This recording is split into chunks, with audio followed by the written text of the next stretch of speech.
वंदे बौद्धमयं नित्यं गुरुं शंकररूपिणम्। जो नित्य बोधमय है, जो नित्य ज्ञानमय है, ऐसे सद्गुरु रूप भगवान शिव को प्रणाम। वंदे बोधमयम नित्यम। मैं बार बार कह रहा हूं कि सद्गुरु के हर चरित्र से, हर व्यवहार से, हर वाणी से, हर एक्शन से ज्ञान प्राप्ति होती है। गुकारस्त्वांधकारस्यात् रुकारस्तन्निरोधकः। जो ज्ञानमय है वही तो सद्गुरु। जो हमारे अज्ञान के अंधकार को दूर करता रहता है वही तो सद्गुरु। अंतिम क्षणों में भी जाते जाते महात्मा बुद्ध ने अपने शिष्यों को ज्ञानोपदेश किया। सद्गुरु वो है जो नित्य ज्ञानमय है। अब कई शिष्य लोग सोचते हैं कि भाई एक बार दीक्षा ले ली और ज्ञान ले लिया, बस बात पूरी हो गई। हाँ, नहीं। इसलिए तो ज्यादा से ज्यादा सद्गुरु के सानिध्य की बात शास्त्रों ने कही। जितना हो सके सद्गुरु का सानिध्य प्राप्त करो। विना महत पाद रजोभिषेकम। श्रीमद् भागवत में बड़ा प्यारा प्रश्न किया रहुगण ने जड़भरत जी को कि महाराज आपके भीतर इतना ज्ञान कहाँ से, इतनी समझ, इतना सब कुछ ज्ञान, ये कैसे? क्या आपने कोई तप किया, कोई आपने स्वाध्याय किया, शास्त्रार्थ किया, कैसे आपके भीतर इतना ज्ञान? तो बड़ी सुंदर बात कही जड़भरत जी ने। रहुगण तत्तपसा न याति। हे रहुगण, ये ज्ञान तपस्या से प्राप्त होने वाला नहीं।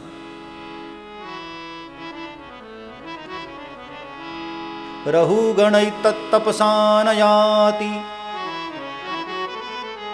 न चेज्जया निर्वपणाद् गृहाद्वात् न छन्दसा नैव जलाग्निसूर्यैः विना महत्पादरजोऽभिषेकम्। हे रहुगण, यह ज्ञान तप से नहीं मिलता। यह ज्ञान वेदों के अध्ययन से प्राप्त नहीं होता। तो यह ज्ञान सूर्य को अर्घ देने से भी नहीं मिलता है। यह ज्ञान हवन कुंड में हवन करने से भी नहीं प्राप्त होता है। यह ज्ञान प्राप्त होता है किसी महापुरुष के चरणों में बैठकर उनकी चरण धूल का आश्रय करने पर। विना महत्पाद रजोभिषेकम। इसलिए ज्यादा से ज्यादा सद्गुरु का सानिध्य करो, बैठो उनके चरणों में। सद्गुरु के चरणों के नजदीक जो बैठे रहते हैं, सद्गुरु बोले न बोले वंदे बोधमयम नित्यम। सद्गुरु का सानिध्य ही मेरे भाई बहन नित्य ज्ञान देने वाला होता है। वहां नजदीक बैठने वाला धीरे धीरे धीरे खुद ज्ञानमय हो जाता है।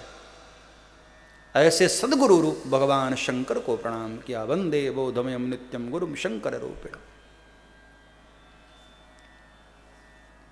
सीताराम गुणग्राम पुण्यारण्य विहारिणौ वंदे विशुद्ध विज्ञानौ कवीश्वर कपीश्वरौ। सीताराम गुणग्राम पुण्यारण्य विहारिणौ। बड़ी प्यारी बात कहते हैं। कवीश्वर और कपीश्वर,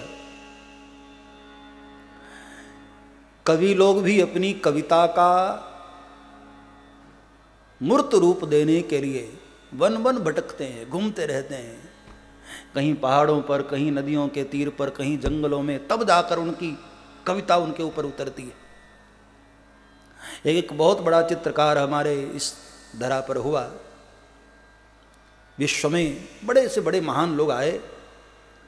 एक बहुत बड़ा चित्रकार जिसकी पूरी दुनिया में प्रतिष्ठा है, पिकासो। कहते हैं कि कोई चित्र बनाने के लिए वो साल साल भर घर से दूर कहीं पहाड़ियों पर, कहीं जंगलों में भटकता रहता था, तब जाकर एक चित्र वो बनाता था, और जीवंत चित्र। दुनिया के बड़े से बड़े चित्रकारों में पिकासो का बहुत ऊंचा स्थान है। ऐसे ही कवि लोग एक कविता को बनाने में कई बार जो महान कवि होते हैं बहुत समय लग जाता है एक कविता पूर्ण होने में, क्योंकि कविता कभी उतरे कभी न उतरे। तो कवि लोग वन में, जंगलों में ऐसे घूमते रहते हैं, कभी बगीचे में, कभी उपवन में ऐसे घूमते रहते हैं। और कपि जो है बंदर, वह भी तो वनों में रहने वाले हैं, पेड़ों पर रहने वाले हैं, डालियों पर रहने वाले। तो यहाँ बाबा तुलसी ने इन दोनों को प्रणाम किया, जो आदि कवि हैं महर्षि वाल्मीकि और श्री हनुमान जी महाराज। ये दोनों वन में रहते हैं। कौन से वन में? सीताराम गुणग्राम पुण्यारण्य विहारिण। एक कवि हैं और एक कपि हैं। बंदे विशुद्ध विज्ञानौ कवीश्वर कपीश्वरौ।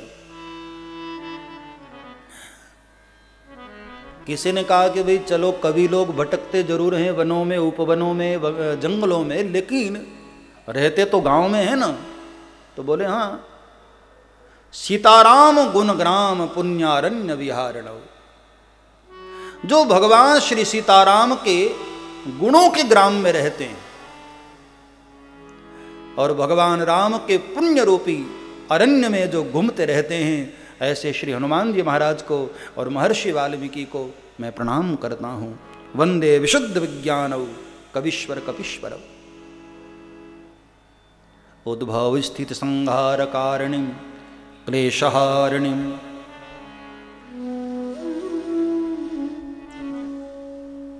एक श्लोक में पराम्बा भगवती को प्रणाम किया।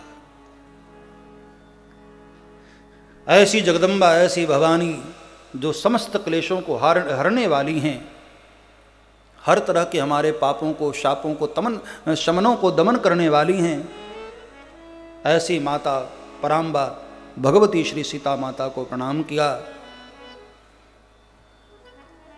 और एक श्लोक में बाबा तुलसी ने रामचरितमानस का परिचय देते हुए कहा कि नाना पुराण निगमागम सम्मतम यद रामायणे निगदितम क्वचिदन्यतोपि।